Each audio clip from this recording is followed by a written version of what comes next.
Donc, je vais reprendre ce cours aujourd'hui sur la construction notamment des bases orthogonales d'ondelettes pour voir comment elles s'insèrent dans ce triangle dont j'ai beaucoup parlé entre régularité, approximation et parcimonie, approximation en basse dimension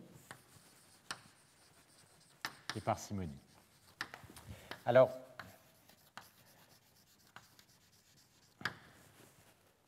aujourd'hui et depuis un ou deux cours, on est en train d'attaquer le problème par l'angle de l'approximation en basse dimension. Donc, l'idée, c'est qu'on a des fonctions, par exemple, qui sont définies sur 0, 1, qui peuvent être en 2 dimensions, 3 ou plus, et ce qu'on veut, c'est essayer de les approximations avec des précisions variables. Ce qu'on a vu, c'est que pour faire ça, on peut construire des espaces vectoriels qui sont tous emboîtés les uns dans les autres. Donc, c'est ces espaces qu'on appelait les espaces VJ. Et ce qu'on fait, c'est qu'on prend nos données, qui sont ici indexées par un paramètre A. Excusez-moi, j'ai oublié. Donc, on prend les données qui sont ici indexées sur l'intervalle 0,1 et on va les approximer en les projetant dans ces espaces. Donc ça, c'est ce qu'on a vu, ce sont des approximations linéaires.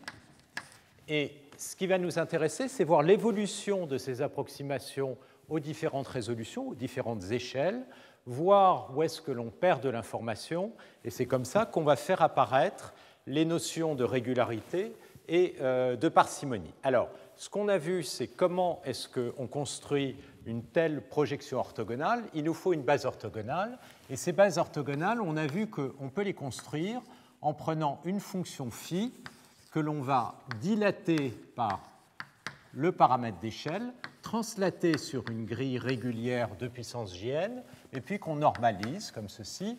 Donc ça, c'est les fonctions phi jn de U.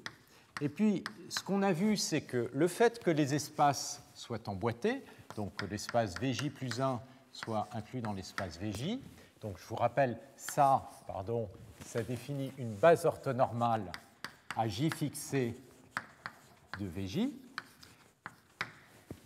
Eh bien, le fait que les espaces soient emboîtés les uns dans les autres induisent des relations entre phi et phi dilaté.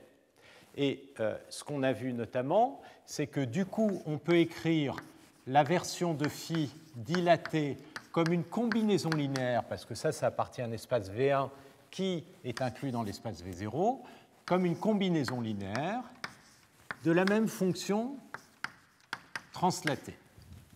Et les coefficients de décomposition, c'est ce qui va définir ce fameux filtre qui va définir toutes ces multirésolutions qui permettent de passer d'une échelle à l'autre. Donc, ce qu'on a vu notamment, c'est que l'orthogonalité de ces fonctions implique que ce filtre satisfait une simple condition sur sa transformée de Fourier, une condition de quadrature qui est celle-ci. Et cette condition est quasi nécessaire et suffisante. Il faut aussi que la valeur de h en 0 soit égale, ça c'est égal à 2, à racine de 2. Et modulo le fait que h ne s'annule pas entre 0 et pi sur 2, vous pouvez voir h de oméga vraiment comme ce qu'on appelle un filtre passe-bas, c'est-à-dire c'est la transformée de Fourier d'une série donc de pi périodique, et c'est quelque chose qui va être essentiellement non nul, h de oméga, sur un intervalle qui va être aux alentours de moins pi sur 2, c'est-à-dire ça va capter les basses fréquences et éliminer les hautes fréquences ici sur l'intervalle moins pi. Donc, ce qu'on a vu, c'est que du coup, cette fonction phi qui définit toutes ces bases orthogonales, eh bien, si on cascade cette relation dans le domaine de Fourier, peut tout simplement s'écrire comme un produit des transformées de Fourier de ce filtre. Et donc, tout est défini à partir de ce filtre H qui va être dilatée. Donc, toute cette structure, elle nous permet de construire ces grilles d'approximation. On le verra en 2 dimensions, ça va revenir grosso modo. Donc, en 1 dimension, ça revient à approximer la fonction sur une grille régulière d'intervalle de puissance j, et puis on l'approxime avec des mesures uniformément réparties. Donc, redit autrement, PVJ de x s'obtient en décomposant x sur la base orthogonale. Donc, ça va être une somme des vecteurs de la base orthogonale. Et puis, les coefficients de décomposition, je les appelle AJ de n. C'est tout simplement le produit scalaire avec x et chacun des éléments de la base orthogonale. Donc, vous pouvez voir en quelque sorte que ça va être une approximation qui va faire une sorte d'interpolation des valeurs AJ de n. Pas exactement parce que les phi ne sont pas forcément exactement égales à 1 en 0, mais ça va être à peu près ça. Et donc, on voit bien qu'on a été capable d'approximer la fonction avec des mesures, qui sont les AJ de n, espacées par 2 puissance j. Et lorsque 2 puissance j augmente, on a besoin de moins de mesures, l'approximation va se dégrader, en particulier si dans la fonction originale, j'ai des structures comme ça, je ne vais pas pouvoir les capter si je n'ai pas suffisamment de mesures. Bien, ensuite, on s'est posé la question, qu'est-ce qui se passe, qu'est-ce qu'on perd comme information quand on part d'un espace VJ et qu'on va vers un espace VJ plus 1 ou d'un espace VJ moins 1 à VJ.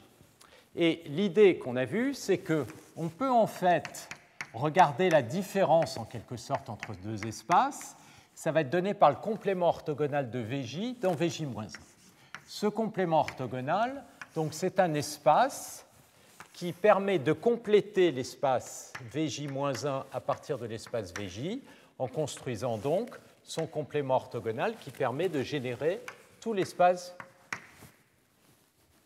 VJ-1. Et donc, du coup, si jamais je veux connaître une approximation et une résolution plus précise, je peux partir de l'approximation à une résolution plus grossière et rajouter les détails qui sont donnés par la projection orthogonale dans cet espace WJ. Cette projection orthogonale, comme on l'a construit, eh bien, on construit une base orthogonale. Donc, ce qu'on a vu à nouveau, c'est que pour cela, on peut définir une fonction psi qui est une ondelette telle que, si je prends cette fonction psi, je la dilate par 2 puissance j, donc à nouveau, j'ai un facteur de renormalisation ici, U divisé par 2 puissance j, et je la translate sur une grille régulière, comme ceci, donc à j fixé, eh bien, je peux construire une fonction psi telle que cette famille d'ondelettes définisse une base orthonormale de l'espace WJ. Alors, comment on a fait ça? Quelle a été l'idée essentielle pour obtenir ce résultat? Eh bien, on peut regarder le cas où j, par exemple, est égal à 0. Dans ce cas-là, qu'est-ce qu'on a? On a que pour le cas j égale à... je vais prendre plutôt j égale 1. Si je prends j égale 1, si je prends la fonction 1 sur racine de 2 psi de u sur 2, elle appartient à l'espace W1, d'accord, puisque c'est censé, modulo translation, définir une base orthogonale, qui est lui-même inclus dans l'espace V0, puisque W1 plus V1 doit reconstruire V0. D'accord, c'est ce qu'on a là-bas, dans le cas J est égal à 1. Bien, qu'est-ce que ça veut dire? Ça veut dire que cette fonction, je peux la décomposer, puisqu'elle est dans V0, dans une base orthogonale, qui est la base orthogonale de V0, et pour cela, je vais avoir des coefficients de décomposition, que j'appelle les coefficients Gn, phi de x moins n. D'accord? Et donc, ce qu'on voit, c'est que cette fonction peut se décomposer ainsi, et on peut se poser la question, quelles sont les valeurs des G de n? Et ce qu'on sait bien sûr, c'est que G de n, comme c'est une base orthogonale, c'est le produit scalaire entre ma fonction et chacun des éléments de la base. Donc, c'est ce produit scalaire. Et alors, maintenant, la question pour construire cette fameuse fonction phi revient à construire ce G de n.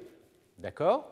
Et là, on va regarder quelles sont les conditions sur les espaces que l'on peut obtenir en imposant les valeurs de G de n. Donc, les conditions essentielles sur les espaces, c'est, comme je l'ai dit ici, on va avoir que l'espace W0 doit être orthogonal à l'espace V0. Donc, si je regarde toutes les fonctions psi de U moins n, elles doivent être orthogonales toutes aux fonctions phi de U moins n. Donc, elles doivent être orthogonales. Et puis, ce qu'on a vu, c'est qu'évidemment, comme condition, ça doit définir une famille orthonormale.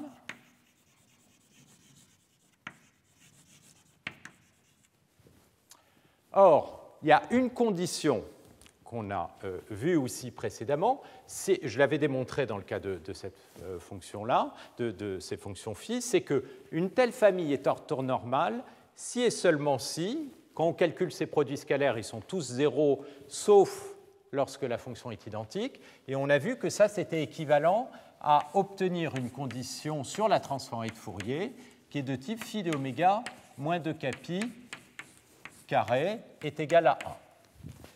Et enfin, c'est cette condition qui nous a amené au fait que le filtre H devait satisfaire cette condition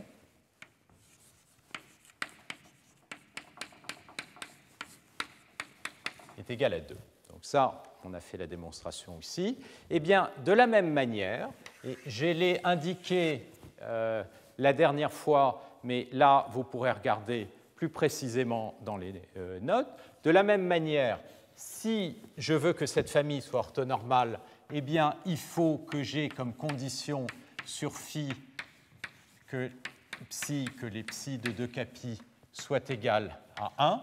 Et ça va être obtenu en imposant sur les filtres, parce que les filtres vont relier, si je regarde cette relation, ce que je vois, c'est que si je calcule la transformée de Fourier de cette relation, la transformée de Fourier de 1 sur racine de 2 psi de U sur 2, c'est racine de 2 psi de 2 oméga.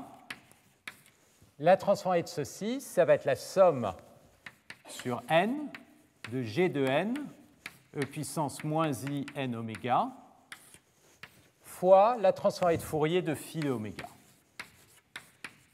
Donc ce que vous voyez, c'est que ici, vous récupérez le G de oméga, et donc G de oméga, qui est la série de Fourier associée à G de n, c'est ce qui va relier les ondelettes dans le domaine de Fourier à la fonction phi de oméga.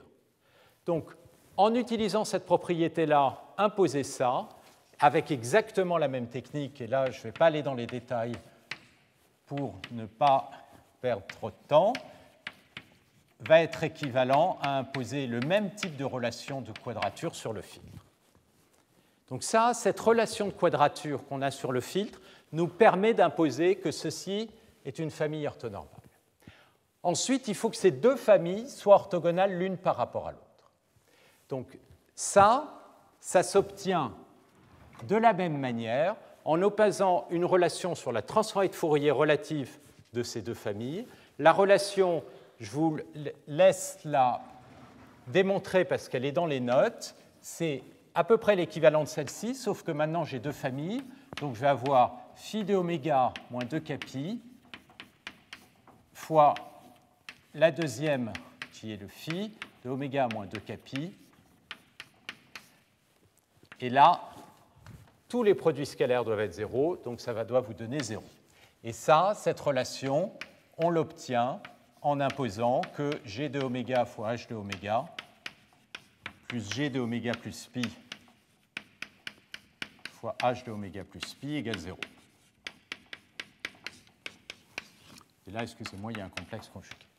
Donc le principe de toute cette approche, c'est de transférer sur les filtres qui définissent les relations qui permettent de passer d'une échelle à l'autre à travers les bases, de transférer les contraintes.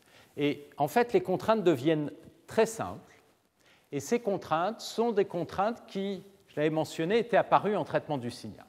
Et la solution de ces contraintes, elles s'obtiennent dans le théorème que j'avais mentionné en fin de cours la dernière fois, c'est-à-dire un lien très simple entre les filtres G et H, c'est-à-dire les filtres qui génèrent les ondelettes et le filtre H. Donc, ce théorème, il nous dit essentiellement les ondelettes, pour construire ces espaces de détail qui permettent de passer d'une échelle à l'autre, on les obtient donc, comme je l'ai écrit précédemment, en décomposant l'ondelette dilatée dans la base des phi de U-N. Et comment est-ce qu'on calcule G? Eh bien, G en Fourier peut s'obtenir en résolvant les équations qui sont ici. Et une solution simple pour résoudre ceci, si H est donné satisfait ceci, satisfait cette équation, ce qui va suffire d'imposer, c'est que G de oméga soit égal à H translaté, c'est-à-dire exactement G de oméga est égal à H de oméga plus pi complexe conjugué. Donc si on impose cette condition et que H satisfait l'équation de quadrature, les autres relations sont, et puis il y a un peu, excusez-moi, le puissance moins i oméga, ici. Ceci est nécessaire pour que lorsque vous faites le produit ici, vous allez avoir, quand on passe au Hg de oméga plus pi, le puissance moins i oméga va introduire un moins 1, et vous allez avoir deux termes identiques, modulo 1 moins 1, donc ça va s'annuler. Donc vous vérifiez que si vous insérez ceci dans cette équation, vous obtenez bien 0. Donc ça, c'est une solution simple, et si vous calculez le lien que ça implique sur les filtres G de n, eh bien, ça veut dire que G de n est égal, alors, H de oméga plus pi, ça va revenir à prendre la séquence H de n, un décalage de pi en fréquence, ça revient à multiplier par moins 1 puissance n. Et puis là, j'ai une translation, une modulation en fréquence.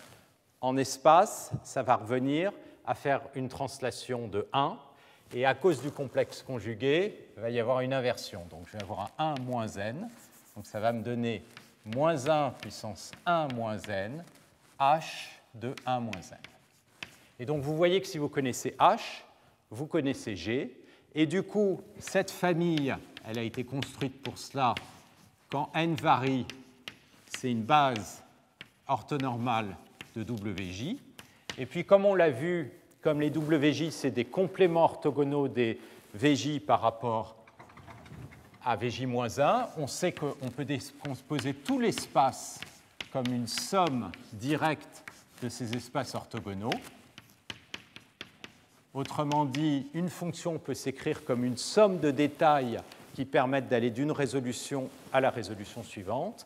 Et donc, du coup, si maintenant je laisse l'échelle varier de moins l'infini à plus l'infini, eh bien, je vais avoir une base orthonormale de tout l'espace L2 de R ou de l'intervalle 0,1 si je limite les translations sur 0. Donc ça, c'est le résultat qui permet de construire ces bases orthonormales. Et ce que l'on va voir, c'est qu'en fait, ces filtres, ils sont au centre des calculs. Ils sont au centre des calculs parce qu'en pratique, quand on va mesurer les données, on va avoir accès directement à ces moyennes locales de la fonction qui vit dans l'espace continu.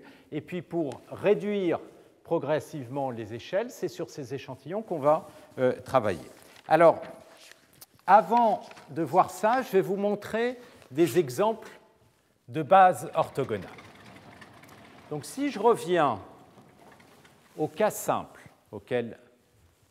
dont je vous ai parlé, il y avait un premier cas simple qui était cette fameuse base de R qui était construite avec une ondelette qui avait cette tête-là, qui est égale à entre 0 et 1,5 à moins 1, et en 1 entre 1,5 et 1.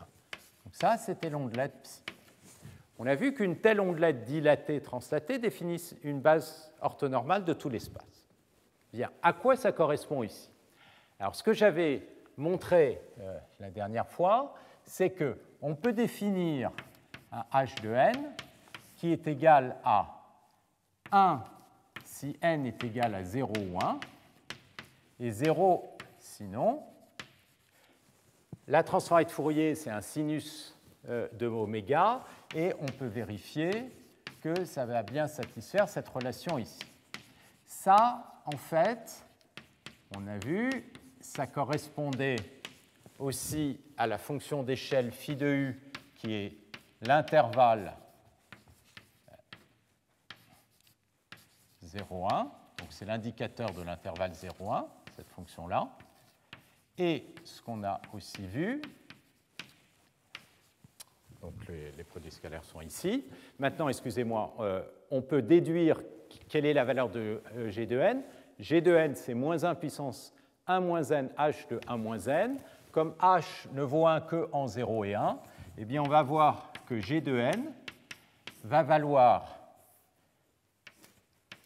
Alors, g en 0, eh bien, ça va être moins 1 puissance 1, h de 1. Donc g en 0 va valoir moins 1, si n égale 0. G en 1, ça correspond à h de 0, et avec un signe plus maintenant, g de 1. Et puis si n est différent de 0 ou 1, ça vaut 0.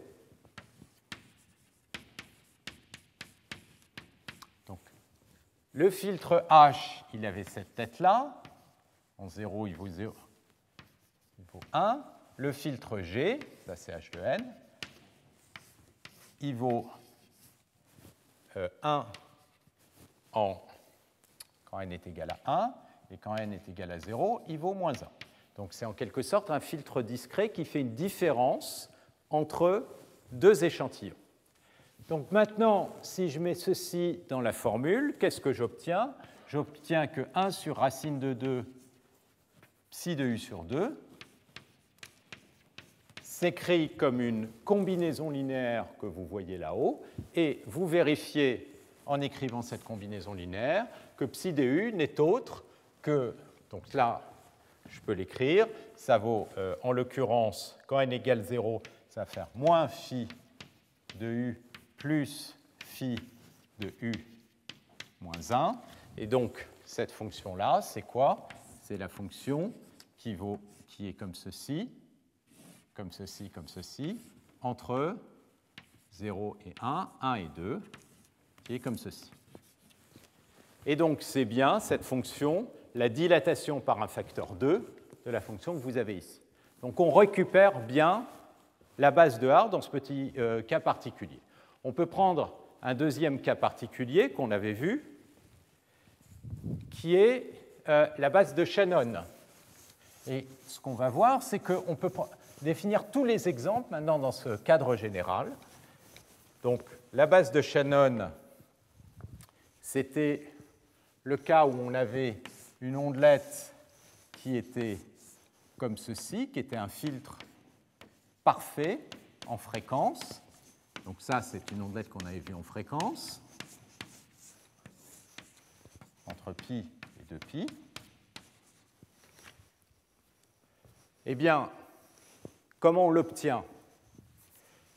Je vous laisse vérifier qu'on l'obtient en commençant par définir une fonction h de oméga qui est elle-même un filtre parfait entre moins pi et pi. Donc ça, c'est un filtre qui sélectionne parfaitement, excusez-moi, moins pi sur 2, pi sur 2, les basses fréquences.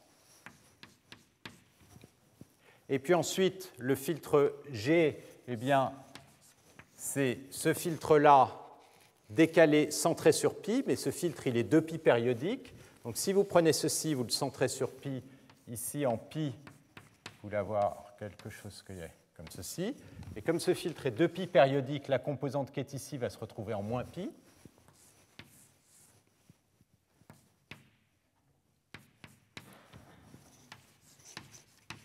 Là, je vais vous montrer le module. Et donc, ce que vous voyez, c'est que si vous restreignez entre moins π et π, vous avez un filtre passe-bande, c'est-à-dire qu'il ne va garder que les hautes fréquences et qui va mettre à 0 toutes les fréquences entre moins π sur 2 et π sur 2, qui sont ici. D'accord? Et donc, si vous construisez la fonction phi et la fonction psi, vous vérifiez qu'à partir de ces deux filtres discrets, vous récupérez l'ondelette de Shannon. OK. Donc très bien, mais évidemment, on n'a pas fait tout ça pour reproduire les deux exemples qu'on avait. Maintenant, la question générale qui se pose, c'est quelles sont les ondelettes ou les multirésolutions particulièrement intéressantes pour construire ces approximations.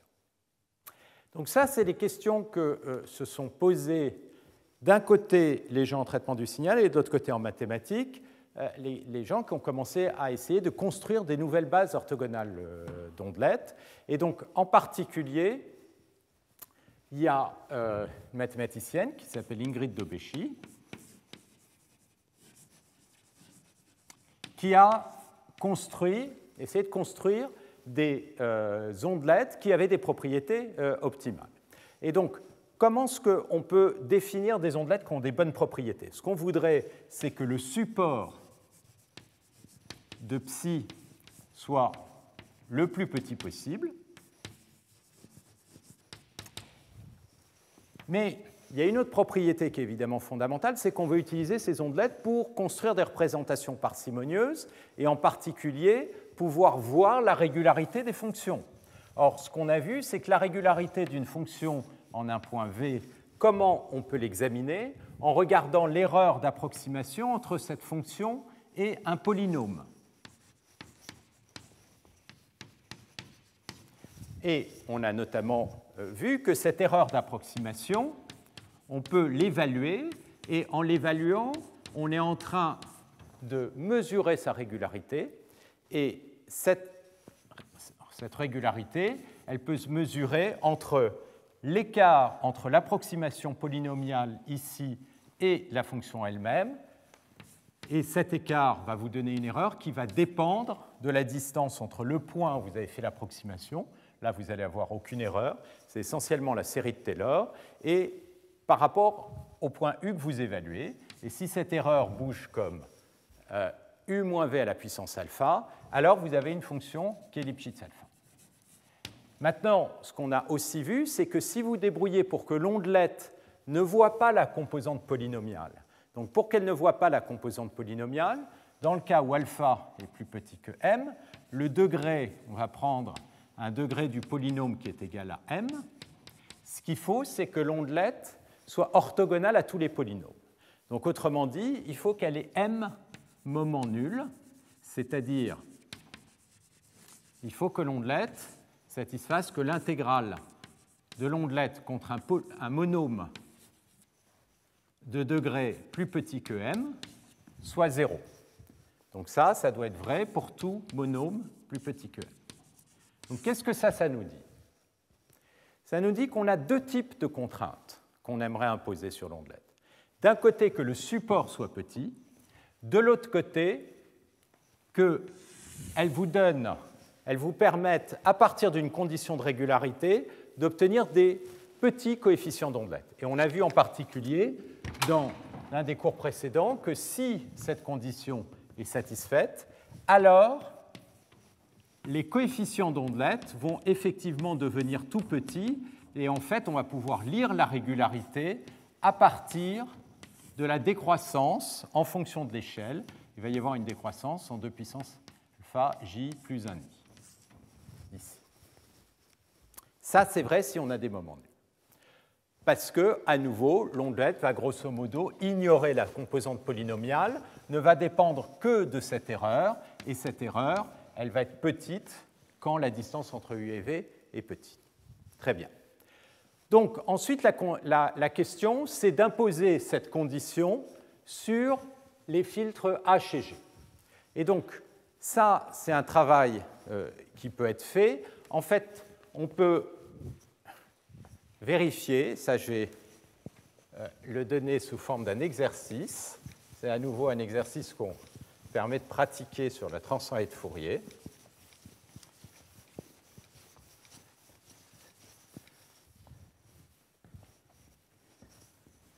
L'exercice est le suivant. Si vous avez une ondelette psi qui a m moments nuls,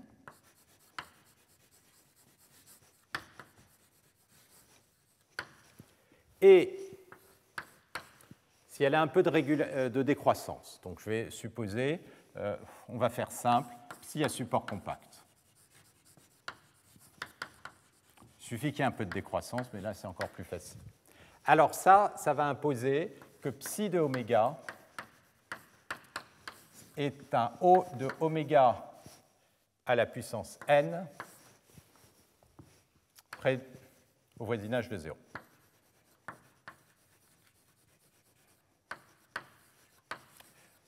Autrement dit, les moments nuls, on sait que psi, ça va être un filtre passe-bande. Les moments nuls, c'est une manière d'imposer que psi s'écrase, en tout cas la transformée de Fourier de psi, s'écrase au voisinage de la fréquence 0 avec un 0 d'ordre m.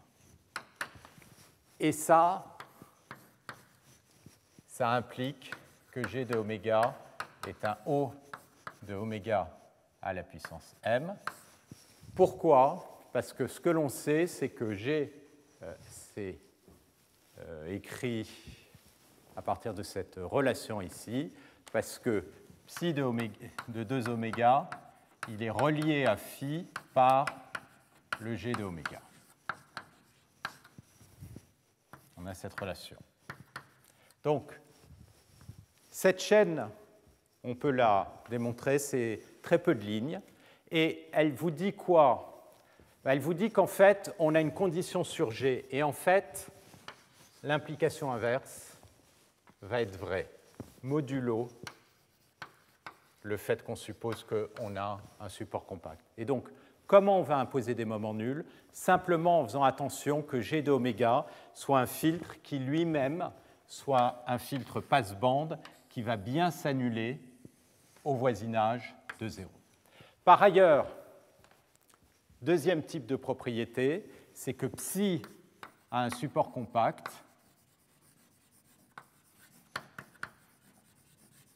si et seulement si H a un support compact.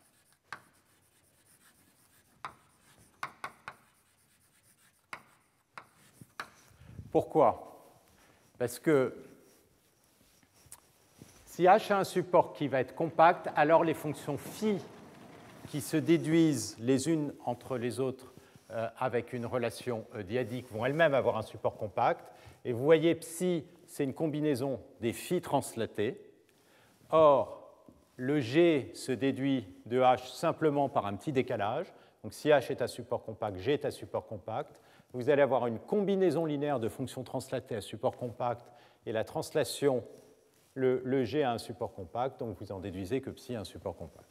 Donc on voit que toutes les propriétés que l'on désire avoir sur les ondelettes se traduisent par des propriétés sur les filtres. Donc une fois qu'on a ces formules, donc ça c'est un travail qu'on avait fait avec Yves Meyer, c'est la démonstration de ce théorème et de ces formules. Une fois qu'on a ces formules, on peut déduire les bons filtres en essayant de construire des filtres H et G qui satisfont les propriétés de quadrature et qui en plus ont des moments nuls et ont un support compact. Et ce que Ingrid Dobeschi a démontré, c'est qu'en fait, on ne peut pas tout avoir en même temps. C'est-à-dire que si vous voulez avoir beaucoup de moments nuls, vous allez avoir un support qui va devenir de plus en plus large. Et ce qu'elle a fait, c'est qu'elle a essayé de calculer ces ondelettes optimales. Et ce qu'elle a réussi à démontrer, c'est que si vous voulez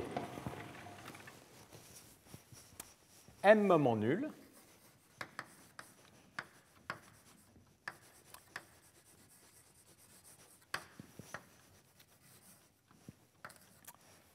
et évidemment définit une base orthogonale.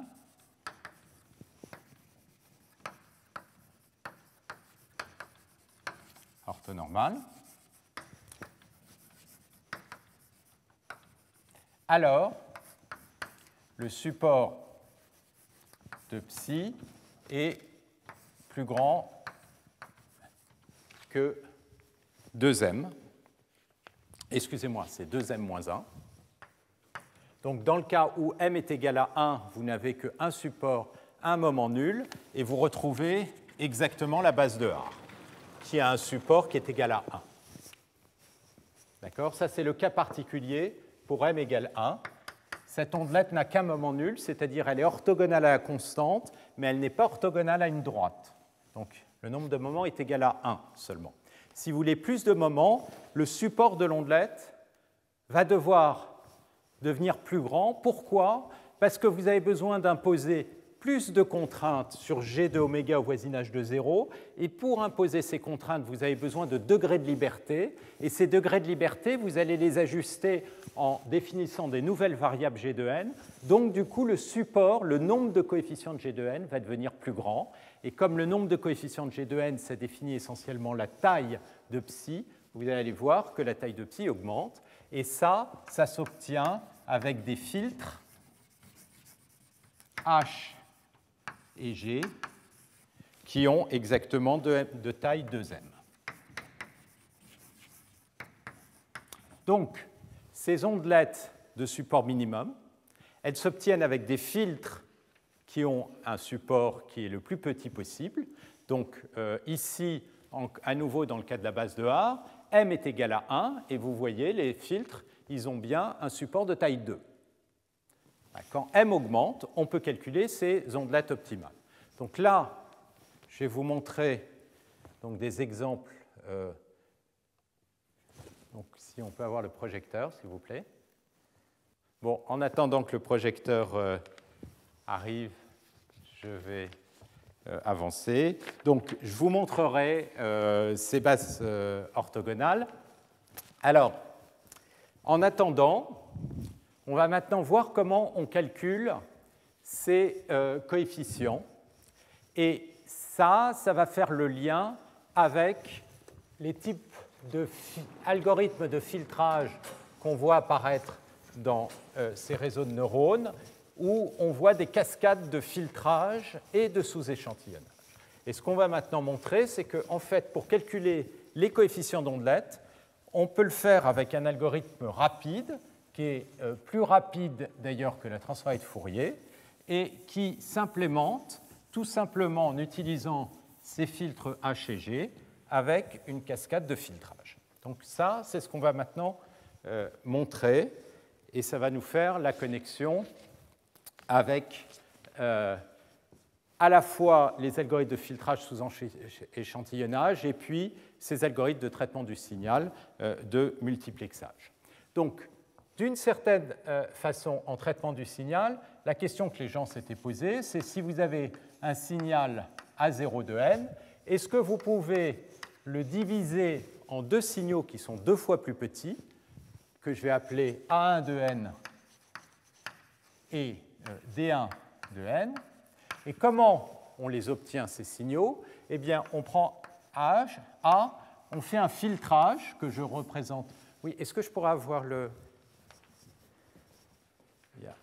Donc, je reviens donc à la construction des bases. Donc, les bases, on les obtient en prenant ces ondelettes psi, en les dilatant et en les translatant. Ça, c'est les bases orthonormales.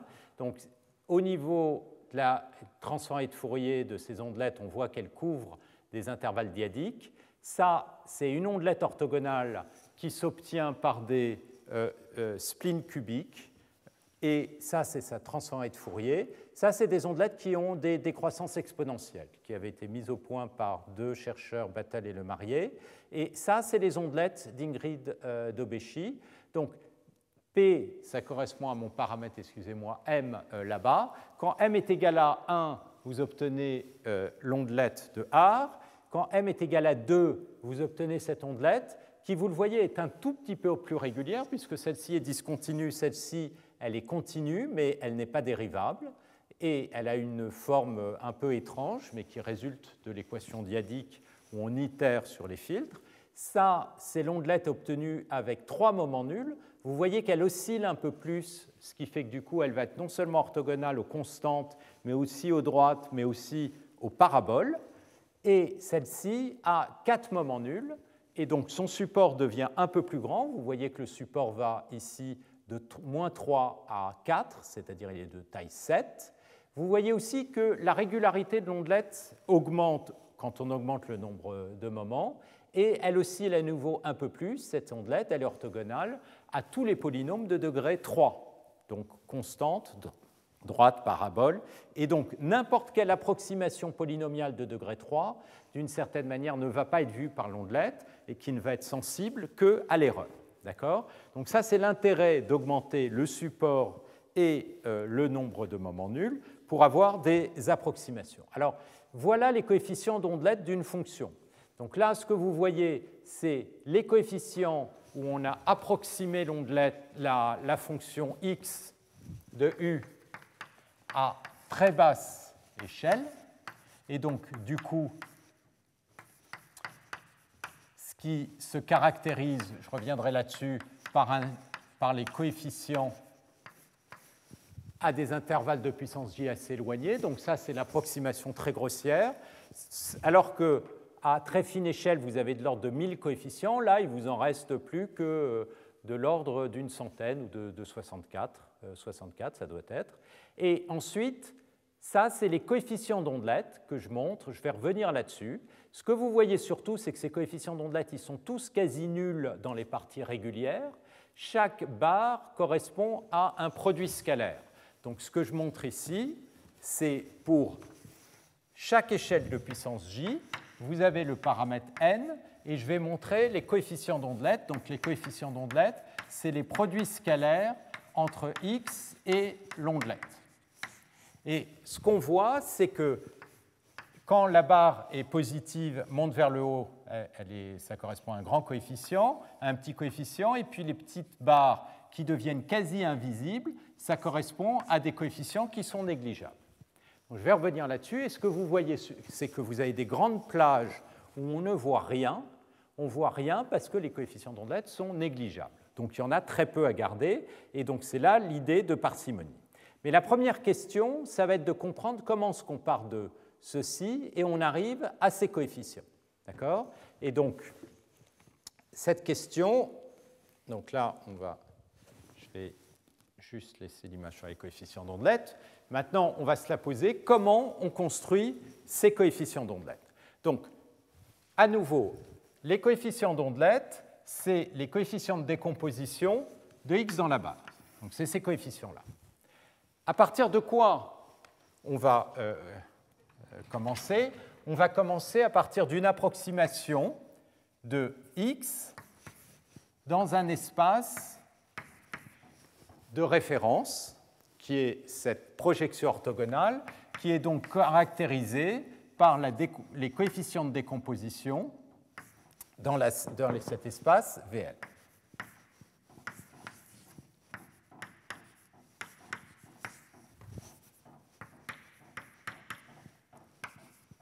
Donc, qu'est-ce que je suis en train de dire ? Je suis en train de dire, quand je pars, je ne vais pas partir d'une fonction, d'une variable continue, il a bien fallu que j'ai des mesures. Ces mesures de référence vont être des échantillons à un intervalle que j'ai écrit ici, 2 puissance moins L. Ces mesures de référence, c'est les coefficients à partir duquel je pourrais faire une interpolation et récupérer une approximation de f à l'échelle de référence qui est l'échelle de la mesure. À partir de ces coefficients-là, et je ferai ensuite le lien du coup avec les algorithmes de traitement du signal, on va essayer de construire tous les coefficients d'ondelette. Et évidemment, on va pouvoir construire que les coefficients d'ondelette aux échelles plus grandes. Et le principe, c'est quoi ? D'une manière générale, si je connais la projection dans un espace Vj-1. Bien, à partir de ça, je sais que je peux construire la projection dans l'espace qui est inclus, parce que je sais même que j'ai une égalité, plus je sais aussi que je peux construire la projection dans l'espace de détail. Or, ceci, c'est quoi? C'est la décomposition avec les coefficients AJ-1, Pj-1n. Ça, c'est la décomposition à partir des coefficients AJ, Pjn, c'est la projection dans cette base orthogonale. Et ça, les détails, eh bien, c'est les coefficients d'ondelette, dj de n, la projection de x dans cet espace revient à le décomposer sur la base orthogonale de l'espace WJ. Donc on voit qu'à partir de ces coefficients, on peut calculer cela et cela. Donc l'idée de l'algorithme, ça va être de dire on va cascader cette relation. On va essayer de comprendre comment, à partir de AJ-1, je peux construire AJ et je peux construire DJ. Et puis à partir de AJ, je vais pouvoir construire AJ plus 1, DJ plus 1. Et à partir de AJ plus 1, je vais pouvoir construire AJ plus 2, DJ plus 2, etc. jusqu'à une échelle finale où je vais m'arrêter, le AJ et les derniers détails. D'accord ? Et puis, je vais commencer tout ça à partir de mon échelle de référence, où je vais calculer les premiers détails et le AL plus 1. Et donc, on va avoir cette cascade. Donc, toute la question, c'est de comprendre ce lien. Et ensuite, il suffira de le cascader. Et ce lien, il va être lié, évidemment, à cette équation. Comment ceci se relie à ces coefficients, comment cela se relie à cela. Et qu'est-ce qu'on va voir? On va voir qu'en fait, le passage de l'un à l'autre est entièrement défini par les filtres et tout simplement revient vers un filtrage par ces fameux filtres H et G. Donc d'une certaine manière, quand vous vous intéressez purement à l'algorithmique, vous ne voyez pas les ondelettes. Vous voyez simplement les filtres H et G. Mais en sous-jacent, ce qu'ils font, c'est qu'ils calculent des coefficients d'ondelettes. Donc pour comprendre les propriétés des coefficients que vous avez besoin de remonter à ces ondelettes. Mais si vous vous intéressez simplement à l'algorithmique et au calcul, eh bien vous pouvez les oublier. Tout ce qui vous intéresse, c'est les filtres. Donc c'est un peu de là que viennent les deux points de vue. Donc on va maintenant regarder comment on calcule ces coefficients. Si je prends le coefficient AJ de P, donc qu'est-ce que c'est? C'est le produit scalaire. Donc ça, c'est quelque chose que j'ai fait. Je vais le refaire ici pour le montrer dans le cas des détails et des approximations. C'est le produit scalaire entre x et la fonction d'échelle phi j centrée au point P. Mais ça, je peux aussi, puisque ceci appartient à l'espace Vj, je peux aussi l'écrire comme la projection orthogonale, puisque l'espace Vj-1 inclut l'espace Vj, avec les phi jp. Mais cette projection orthogonale, qu'est-ce que c'est? Eh bien, c'est la somme sur n des aj-1 de n, phi j-1 de n, et dont je veux calculer le produit scalaire avec phi jp. Ensuite, qu'est-ce qu'on a vu? On a vu que ce produit scalaire, si on le calcule et qu'on fait un changement de variable, eh bien, ça va, là je réécris, vous donner exactement le produit scalaire, c'est indépendant de j, c'est-à-dire vous pouvez faire un changement de variable et vous verrez que votre 2 puissance j disparaît.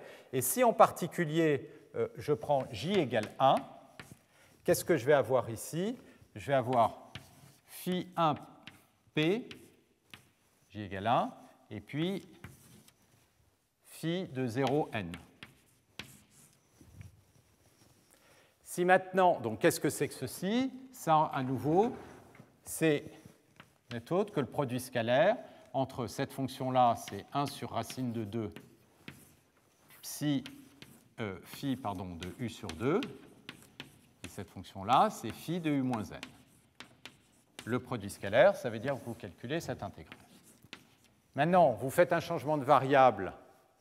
Excusez-moi, celle-ci, elle est translatée u moins 2p sur 2, parce qu'elle est translatée avec l'index p.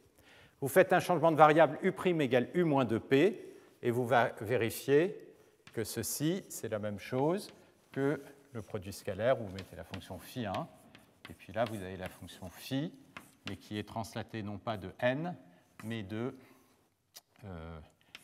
n moins 2p. Maintenant, qu'est-ce qu'on a vu aussi?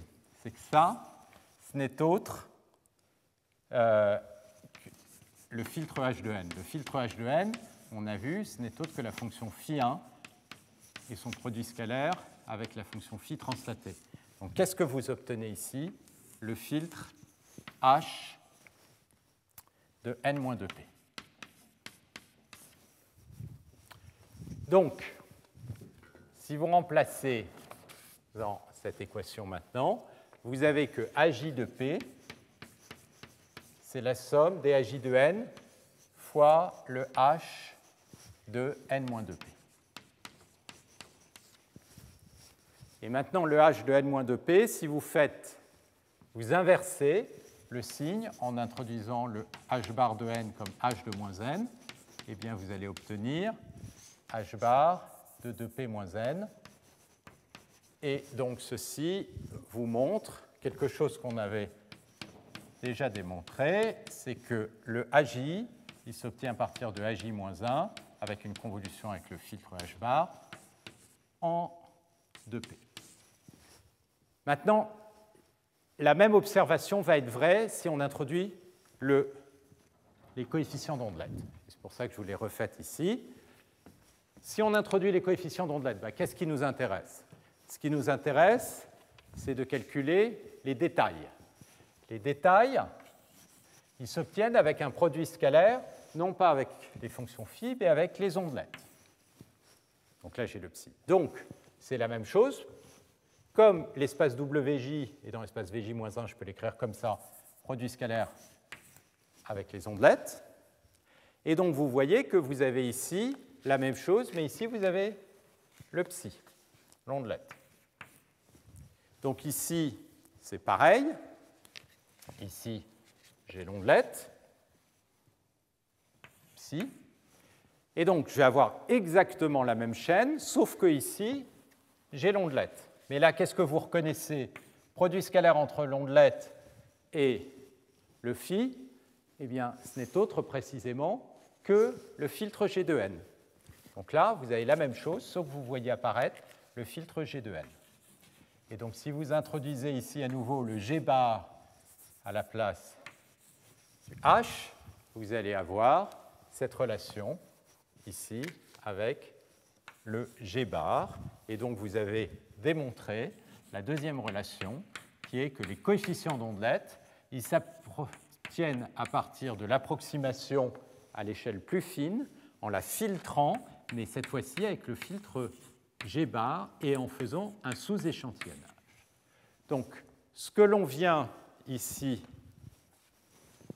de démontrer, c'est précisément la relation dont je vous parlais entre AJ-1, AJ et DJ.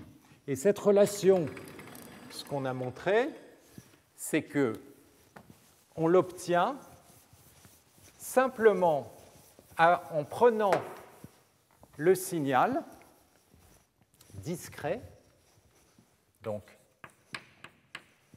en le filtrant avec H bar, ça c'est la convolution, je prends un échantillon sur 2, donc je fais un sous-échantillonnage et j'obtiens le AJ. Maintenant, si je filtre avec le G bar, je vais obtenir les détails, parce que le G bar, c'est un filtre qui va extraire les hautes fréquences. Je fais le sous-échantillonnage et j'obtiens le détail. Et ensuite, si je cascade, eh bien, je vais faire la même chose et je vais obtenir AJ plus 1 avec le H bar, et si je cascade, je vais obtenir à l'échelle d'après les détails. Etc. C'est-à-dire on rentre ça dans cette chaîne et on a une série de filtrage sous échantillonnage, filtrage sous échantillonnage. Alors, c'est quoi le coût calcul? Le coût calcul, on peut l'établir en fonction du nombre de coefficients qu'on a au départ. Imaginez que vous ayez un signal de taille n. Question, combien d'opérations il va falloir pour calculer tous les coefficients d'ondelette? Donc au départ, vous avez ici n coefficients. Combien de coefficients vous allez avoir ici? Vous avez un filtrage et un sous-échantillonnage. Donc vous en avez 2 fois moins, donc vous en avez n sur 2 ici, mais vous avez aussi n sur 2 coefficients. Pas très surprenant, on garde constant le nombre de coefficients ici. Combien d'opérations? Pour chaque coefficient, qu'est-ce que vous avez besoin? Pour chacun des n sur 2, vous avez besoin de calculer une convolution qui est ici. Cette convolution, si vous la faites dans le domaine de Fourier, vous avez besoin de faire une transformée de Fourier inverse, ça peut être un peu coûteux, ça peut être beaucoup plus rapide si le filtre ici a un support compact. Parce que si, ça je vous rappelle qu'est-ce que c'est qu'une convolution, donc je vais vous l'écrire ici, la convolution, ça veut dire qu'on calcule AJ en un point P comme étant la somme des AJ-1 de n. Je vais les écrire sous forme de... oui.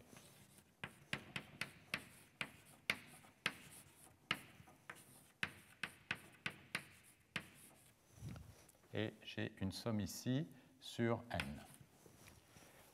Combien d'éléments non nuls vont être sur cette somme? Le nombre d'éléments non nuls correspond au nombre d'index ici non nuls. Et le nombre d'index non nuls correspond à la taille du filtre.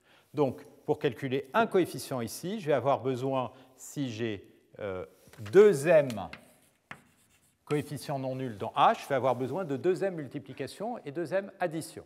Donc, c'est une constante, et cette constante, elle dépend du nombre de moments nuls que j'ai imposé sur l'ondelette. Donc, ce que vous voyez, c'est que le nombre d'opérations pour passer de là à là, et bien ici, vous avez n sur 2, coefficient n sur 2, donc au total n, ça va être n fois 2m. Donc le nombre d'opérations ici, ça va être n opérations fois 2m. Maintenant, celui-ci, n sur 2, il va être, je vais redécomposer en un signal de taille 2 fois plus petite. Et ce que vous pouvez donc vérifier, c'est qu'à chaque fois, vous allez diviser par 2 le nombre de coefficients. Donc, quand vous allez arriver ici, le nombre de coefficients que vous allez avoir, c'est ce nombre-là divisé par une puissance de 2 qui correspond à la profondeur. La profondeur, ça va être ici L moins J. Et ici, le nombre de coefficients de détail va être aussi égal à 2 puissance L moins J fois N. Donc le nombre d'opérations au total, ça va être, quand vous allez faire votre somme sur J, ça va être 2m, qui est le nombre d'opérations par coefficient, fois N sur 2 puissance L moins J. Et il vous faut calculer ça à la fois pour celui-là et pour celui-là. Donc vous allez avoir un autre coefficient 2 qui va arriver. Et le J, il va aller de grand L à une valeur J ici. Donc si vous faites un changement de variable sur le L-J ici, vous allez avoir un J', et le J', il va aller de 0 à J moins grand L. Et ce que vous voyez, c'est que vous avez ici une série géométrique. Le nombre de coefficients, ça va être, si je sors les constantes, 4m fois n, et la somme de, et en l'occurrence, ça commence à J égale 1, somme de J égale 1 à J moins L de 2 puissance moins J, et ça, c'est une somme qui est plus petite que 1. Donc le nombre de coefficients est plus petit que 4m fois n. Si grand J égale à l'infini, ça converge. Et donc le nombre d'opérations est linéaire dans le nombre de coefficients du signal, et la constante, elle dépend essentiellement de la taille des filtres.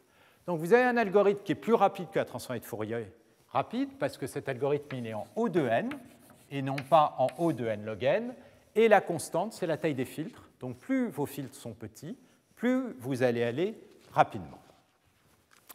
Donc, vous retrouvez cette structure algorithmique, et on voit que pour réduire petit à petit la résolution, on utilise le filtre H.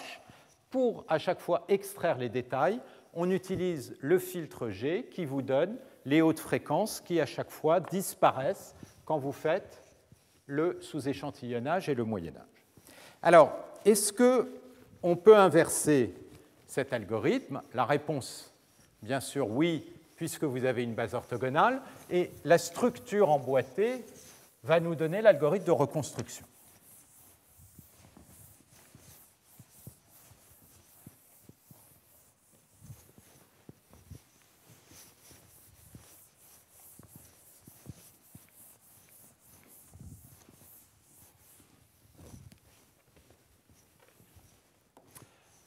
Donc, l'algorithme de reconstruction, il consiste à se poser la question, si j'ai agi et j'ai les détails, est-ce que je peux récupérer le signal à échelle plus fine? Et la réponse à cette question, on l'a écrite, c'est évidemment oui, parce qu'on sait que ceci, ça nous caractérise la projection orthogonale dans Vj-1, et cette projection orthogonale, on peut l'obtenir à partir de la projection orthogonale dans Vj et la projection orthogonale en WJ, car en faisant la somme des deux, on récupère exactement PVJ-1. Alors ça, c'est au niveau des projections et des fonctions continues. Mais la question qu'on veut résoudre, c'est reconstruire, recombiner ces deux signaux deux fois plus petites pour obtenir ce signal deux fois plus grand. Donc pour ça, il faut faire intervenir à nouveau la base et à nouveau voir comment l'intervention de la base va faire intervenir les filtres. Alors, ce qu'on veut, c'est reconstruire les coefficients AJ de n qui s'obtiennent par un produit scalaire des phi j-1 position n avec le signal. Pour ça, on prend ce vecteur de base et on va l'exprimer dans la base de ces deux espaces. C'est-à-dire qu'on sait que ce vecteur, il peut s'obtenir comme un produit scalaire avec la base du premier espace Vj, donc c'est les phi jp, et la base, comme sur n, du deuxième espace.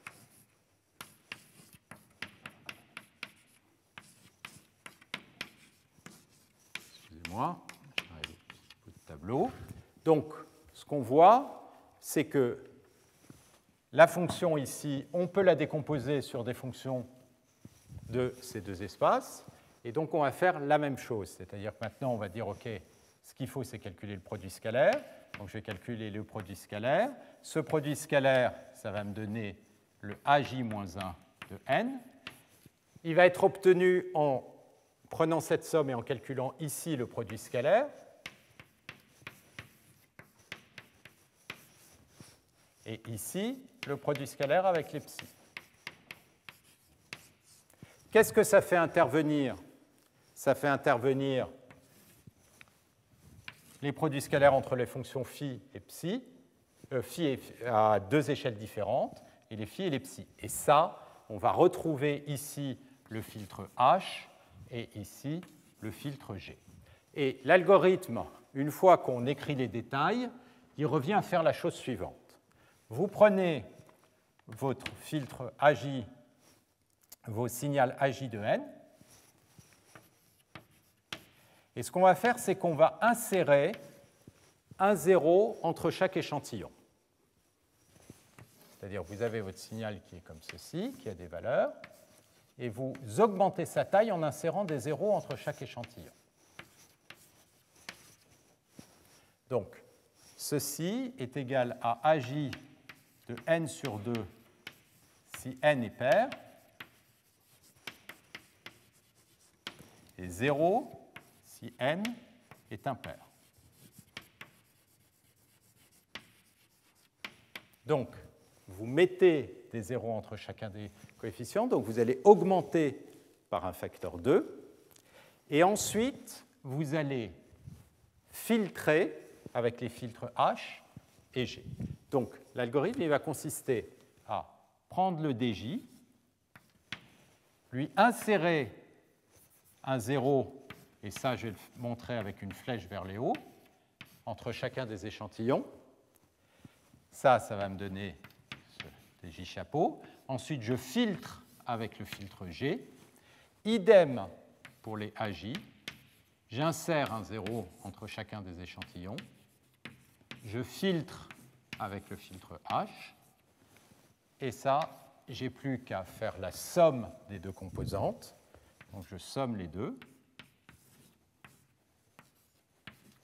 Et je vais obtenir le AJ-1. Donc ce qu'on voit, je vais mettre l'index, c'est que comment on recombine un signal sur une grille qui est plus petite et les détails.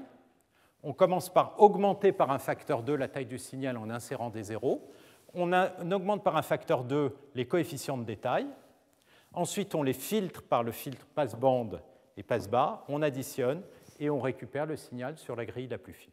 Et donc maintenant, il n'y a plus qu'à progressivement effectuer la cascade inverse, c'est-à-dire qu'on recombine le signal à grille grossière avec les détails aux grilles grossières pour récupérer le suivant, et on cascade, on inverse avec cet algorithme, on inverse comme ceci. Donc, qu'est-ce qu'on a besoin de garder dans la représentation? La basse fréquence et tous les détails, c'est donc les coefficients d'ondelette. Et à partir de ça, on reconstruit progressivement les signaux sur des grilles de plus en plus fines. Et qu'est-ce qui est en jeu, à nouveau? Les filtres H et G. Et donc c'est pour ça que je vous disais, dans tous ces algorithmes, tout ce qu'on voit, c'est les filtres. Mais parce que ces filtres sont cascadés, eh bien, quand on a cascadé un tel fil plusieurs fois, ce qu'on a, c'est un produit de tous les filtres. Et le produit de tous les filtres, eh bien, ce sont les ondelettes ou les fonctions phi. Donc les coefficients que vous récupérez, eh bien, ce sont des coefficients obtenus avec le produit de tous les filtres sous-échantillonnés, refiltrés, sous-échantillonnés, donc c'est ces fonctions ici. Et quand il y a un détail qui arrive, vous obtenez un coefficient d'ondelette ici. Alors, ça, c'est ce qu'on obtient. C'est comme ça qu'on obtient ces représentations. Et ce que je vous disais, c'est que les coefficients qu'on voit ici sont très sparses. Donc, je vais juste rappeler ce qu'on voit exactement sur la figure du bas. Ce qu'on voit, c'est les coefficients d'ondelette. Donc, à chaque échelle, je montre les coefficients DJ, c'est-à-dire ce qu'on montre à chacune des échelles de puissance J, c'est les coefficients DJ de n. Donc, combien de coefficients je vais avoir? Comme l'intervalle d'échantillonnage de ces coefficients, c'est 2 puissance J, je vais avoir n, le nombre total de coefficients. Si je suis au départ avec disons une résolution de référence L qui est égale à 0, ça va être L fois 2 puissance moins J coefficients. Et les coefficients, je les montre avec des barres. Quand vous ne voyez pas de barres, c'est que le coefficient est tellement petit qu'on ne le voit pas. Donc là, l'échelle est beaucoup plus grande. Donc 2 puissance moins 5, c'est l'intervalle ici. C'est l'inverse de l'échelle que je montre ici. Là, le facteur 2 puissance moins 5, ça correspond à 2 puissance moins j, parce que c'est la résolution, et la résolution, c'est l'inverse de l'échelle. Donc là, l'échelle, c'est 2 puissance 5. Vous voyez, les coefficients sont échantillonnés avec des intervalles ici qui sont plus grands. Ici, les intervalles d'échantillonnage sont tout petits, mais vous ne voyez rien, parce que la plupart des coefficients sont nuls. Ils sont nuls parce qu'à nouveau, une ondelette, si vous calculez un produit scalaire, comme cette courbe, elle est très bien approximée par localement un polynôme d'ordre 1 ou d'ordre 2, comme l'ondelette a en l'occurrence 3 moments nuls, eh bien, voire 4 moments nuls, je crois, pour cette ondelette, eh bien, vous voyez un coefficient qui est quasiment nul, dont vous ne voyez rien. Et les seuls coefficients non nuls, ils apparaissent ici. Donc là, vous voyez clairement une représentation parcimonieuse, et c'est cette représentation parcimonieuse qu'on va utiliser pour faire des approximations. Alors, l'approximation, le premier type d'approximation, ça consiste à brutalement ne garder que les coefficients à plus basse échelle et mettre à zéro tous les coefficients en ondelette. D'accord ? Ça, c'est une projection linéaire. Brutalement, j'élimine toutes les hautes fréquences et je projette sur un espace d'approximation à basse échelle. Et voilà ce que vous allez voir. Si vous approximez sur les basses fréquences et que vous reconstruisez votre fonction, vous allez grosso modo éliminer tous les détails fins. Et où est-ce que vous allez avoir des grosses erreurs? Eh bien, près des singularités. Vous les voyez ici. Près des singularités, vous avez enlevé les hautes fréquences, donc vous avez lissé l'approximation. Et vous avez même des petits phénomènes d'oscillation qu'on appelle ici des phénomènes de Gibbs qui apparaissent quand on a une oscillation, une discontinuité dont on a supprimé les hautes fréquences. Et ça, évidemment, on retombe dans le cadre de l'approximation linéaire. Ce n'est pas très satisfaisant parce qu'on voit bien qu'on aurait pu faire mieux si on avait gardé plus de coefficients ici. Donc là, maintenant, l'algorithme il est assez simple. Si vous pensez à l'approximation non linéaire dont on avait parlé, ça consiste à garder que les plus grands coefficients. Donc, quelle est l'idée? L'idée, c'est que je vais prendre tous ces coefficients-là. Ici, j'en ai énormément, mais ils sont pratiquement tous zéro. Ce que je peux faire, c'est ne garder que les grands coefficients. D'accord? Ça, c'est le principe de l'approximation non linéaire. Je mets dans une base orthogonale, je ne garde que les grands coefficients et je reconstruis à partir des grands coefficients. Il y aura parmi les grands coefficients, je ne l'ai pas montré ici, aussi quelques-uns des coefficients de l'approximation à très grande échelle. Si vous faites ça, là, on garde exactement, je crois, 1/100 des coefficients. Avec 1/100 des coefficients, si on fait une approximation qui est une approximation linéaire, qu'on voit ici, eh bien, comme je l'ai montré en un peu plus grand, on obtient un lissage, et l'erreur, en l'occurrence, elle est de l'ordre, en termes relatifs, de 0,1, de l'ordre de 8,5, 10,2. Si maintenant vous gardez le même nombre de coefficients, mais au lieu de brutalement les prendre aux basses fréquences, vous ne gardez que les coefficients qui sont grands, qu'est-ce que vous allez faire? Eh bien, vous allez garder ces coefficients d'ondelette qui sont ici. C'est les plus grands. Où est-ce qu'ils sont localisés? Comme par hasard, au voisinage des singularités. Et donc, indirectement, vous êtes en train de construire une base adaptative et vous êtes un échantillonnage adaptatif. Et voilà la fonction que vous récupérez, qui est beaucoup plus précise, parce que vous avez gardé les détails là où vous en aviez besoin, c'est-à-dire au niveau de la singularité, et l'erreur est divisée par plus d'un facteur 10. D'accord? Donc, là, on voit bien deux choses.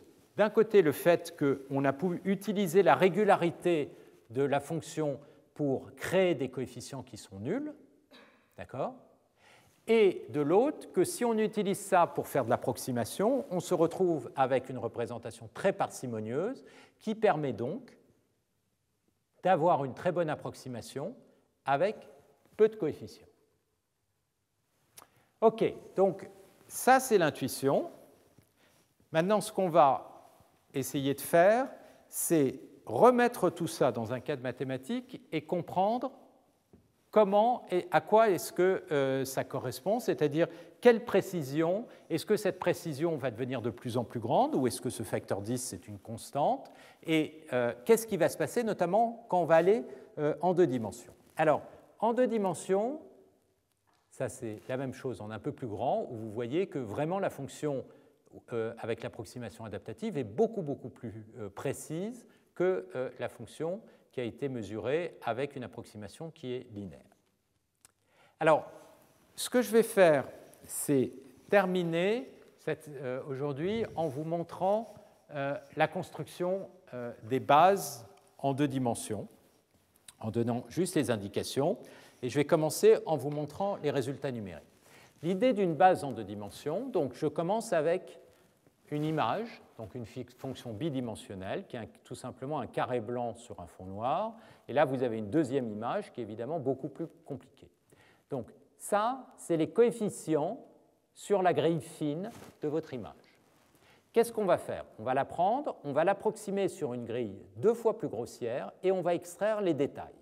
Et les détails, ça va être des coefficients d'ondelettes qui vont être regroupés dans 3 images de détails qui sont ici, qui vont essentiellement, et ce n'est pas très surprenant, si on commence à avoir une approximation plus grossière, où est-ce qu'on perd à nouveau l'information? C'est près des singularités, et donc près des contours. Et donc voilà les contours, et on voit apparaître des grands coefficients d'ondelettes, sauf qu'ici on a 3 ondelettes qui vont donner les détails verticaux, horizontaux, et puis les coins. Et les coefficients noirs sont négatifs, blancs positifs, les coefficients gris sont 0. Et vous voyez que la plupart des coefficients sont 0. Et puis ensuite, on va redécomposer et avoir à nouveau les coefficients d'ondelettes à l'échelle d'après, jusqu'à l'échelle la plus grossière où on s'arrête. Si on fait la même chose avec une image beaucoup plus compliquée, vous voyez les coefficients d'ondelettes ici, ils sont presque tous nuls, sauf près des singularités, donc des discontinuités, où ils sont positifs ou négatifs, mais de grande amplitude, que vous voyez ici. Et puis, vous faites ça à toutes les échelles. Et ce que vous voyez, c'est que la plupart des coefficients sont nuls. Donc vous avez une représentation très parcimonieuse à partir de laquelle vous allez pouvoir faire de l'approximation. Alors, c'est quoi la grande différence entre le cas monodimensionnel et bidimensionnel? C'est qu'ici, il y a 3 ondelettes. Alors, pourquoi en 2 dimensions y a-t-il 3 ondelettes?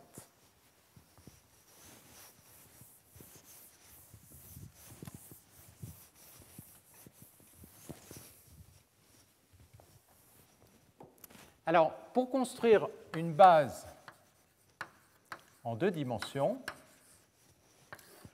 la première idée qui viendra à l'esprit, c'est de se dire j'ai une base en 1 dimension, donc maintenant ma variable U, c'est U1, U2. Je pourrais prendre la base en 1 dimension et faire un produit séparable.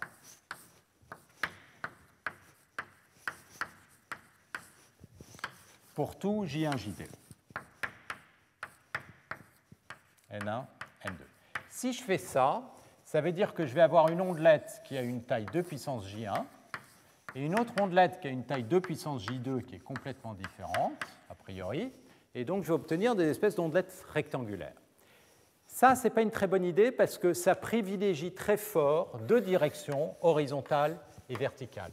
Or, une image peut être tournée, il n'y a aucune raison de privilégier ainsi 2 directions. Ce qu'on a envie, c'est plutôt d'avoir des ondelettes qui sont des petits carrés, qui ont des supports qui sont proportionnels à l'échelle de puissance J. Pour faire ça, il faut revenir à cette idée de multirésolution. C'est-à-dire qu'il faut revenir à cette idée où une image est d'abord approximée sur une grille régulière.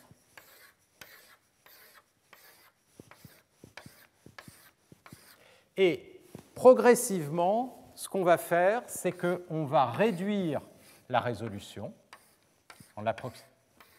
et on va regarder à nouveau quels sont les détails qu'il faut pour, à partir des basses résolutions, reconstruire les hautes résolutions.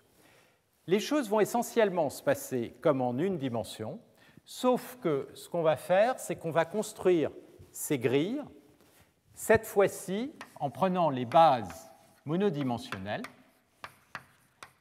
Et là, on va pouvoir les construire de façon séparable, c'est-à-dire qu'une approximation, vous voyez, c'est fait avec des petits carrés.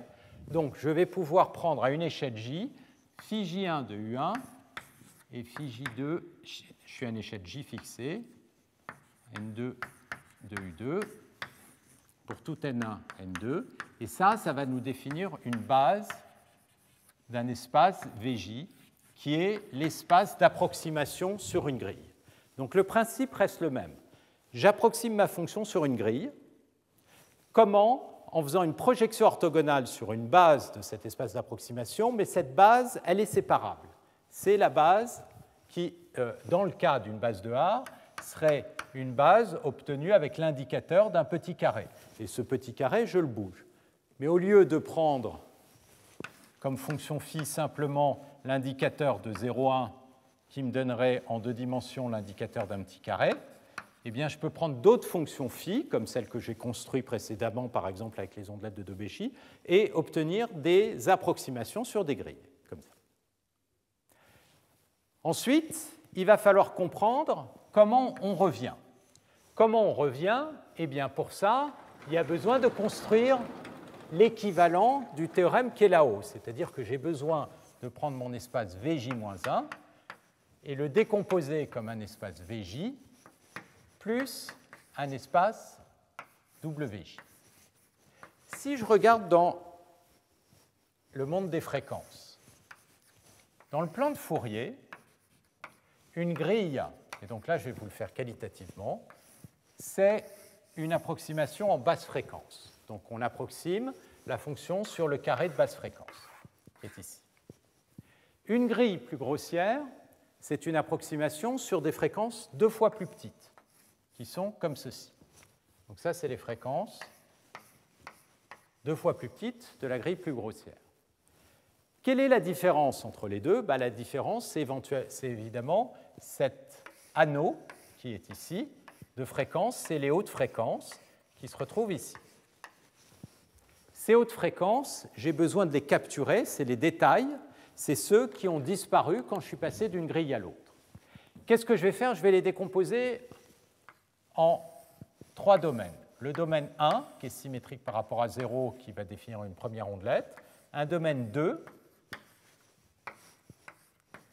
ça c'est les hautes fréquences verticales et basses fréquences horizontales.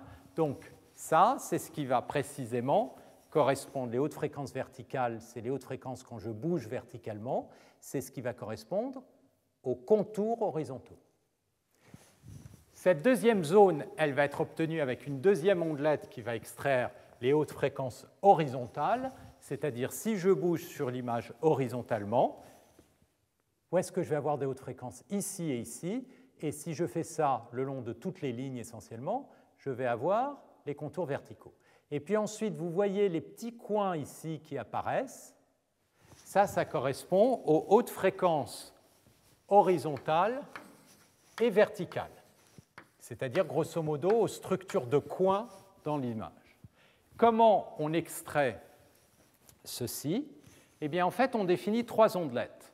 Je vais définir une première ondelette psi1 de U1, U2, qui est la première ondelette monodimensionnelle. Alors, la première ici, le long de cette variable qui va correspondre à, c'est une ondelette, c'est-à-dire ça correspond aux hautes fréquences, donc ça va être psi de U1, et le long de l'autre direction, c'est des basses fréquences, donc je vais utiliser la fonction phi.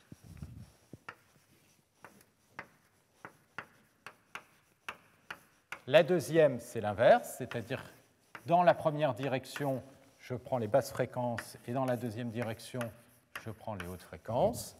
Et la troisième ondelette, c'est dans les deux directions, je vais prendre les hautes fréquences, donc je vais utiliser l'ondelette psi de U1 et psi de U2. Maintenant, je prends ces 3 ondelettes, qui correspondent essentiellement à ces 3 zones, et j'ai besoin de faire ça à toutes les échelles. Donc pour faire ça à toutes les échelles, ça veut dire que je vais reprendre le carré qui est ici et le redécomposer dans un carré 2 fois plus petit, et puis extraire les ondelettes. Et puis idem celui-ci, le décomposer dans un carré 2 fois plus petit, extraire les ondelettes. Et puis si vous voulez, celui-ci, il est lui-même inscrit dans un carré qui est 2 fois plus grand, avec les ondelettes qui correspondent ici. Et à chaque fois, à chaque échelle, vous allez donc décomposer l'information de tout le plan de fréquence sous forme de fonctions qui sont dilatées les unes par rapport aux autres, avec 3 orientations possibles. Ça veut donc dire que pour chacune de ces fonctions psi-k, donc maintenant je vais appeler U la variable U1, U2, eh bien, chacune de ces fonctions psi-k, je l'ai dilatée par un facteur 1 sur 2 puissance j. Je vais la translater par 2 puissance jn divisé par 2 puissance j. Et ou ici, la variable n, c'est la variable sur la grille bidimensionnelle, donc c'est un index n1, n2. Donc on prend ces ondelettes qui sont des ondelettes bidimensionnelles, on les dilate, on les translate, et maintenant on va regarder ça pour toute translation. Et ce qu'on démontre, et alors là, c'est montré dans les notes que je vous mets sur le site, cette famille-là, à partir des propriétés des ondelettes monodimensionnelles, on vérifie assez facilement qu'elles définissent une base orthogonale du complément orthogonal. Et comme si vous additionnez tous ces espaces, vous allez obtenir l'espace L2 dans sa totalité, donc là, indexé sur le plan, c'est la somme de tous les espaces de détail, puisque vous avez été capable de récupérer toutes les grilles à des résolutions de plus en plus fines. Eh bien, si maintenant l'index J varie de moins l'infini à plus l'infini, c'est-à-dire que vous allez couvrir tous les intervalles de fréquence, vous allez avoir une base orthonormale de cet espace dans son entier. Donc, le principe est vraiment le même qu'en une dimension. Il y a juste une subtilité, c'est que quand on passe d'une grille à l'autre grille, c'est-à-dire d'un intervalle de fréquence à un intervalle de fréquence 2 fois plus grand, bien un intervalle, ça devient un carré, et donc le domaine 2 fois plus grand, la différence, c'est une bande, et qu'on divise en différentes directions. Et ces différentes directions, elles sont couvertes par différentes ondelettes, mais qu'on peut récupérer simplement à partir des ondelettes monodimensionnelles. Donc du coup, pour avoir le même algorithme, eh bien, on prend l'image, on obtient une image 2 fois plus petite et les détails. Mais les détails, ils sont maintenant constitués de coefficients d'ondelettes dans 3 directions, c'est-à-dire ce que j'appelais ici le dj de n. dj, eh bien, il y a 3 types de coefficients. Il y a le produit scalaire avec les ondelettes psi1 dans la première direction pour, donc ça va vous donner les détails d1j. Et puis il y a les produits scalaires avec l'ondelette psi2. Bon, ça va être, je peux l'écrire de façon générique, psi-k, où k est un index. Donc ça, c'est les dk qui vous spécifient l'orientation de l'ondelette. Et donc, c'est ce que vous voyez ici. Vous avez à chaque fois les dj qui correspondent à 3 imagettes. Chaque imagette correspond au coefficient d'ondelette. Quand vous bougez sur une imagette, en fait, vous changez la position de l'ondelette n, et vous avez donc un produit scalaire qui est différent. Et évidemment, quand l'ondelette est centrée sur l'image là où elle est constante, le produit scalaire il est toujours 0.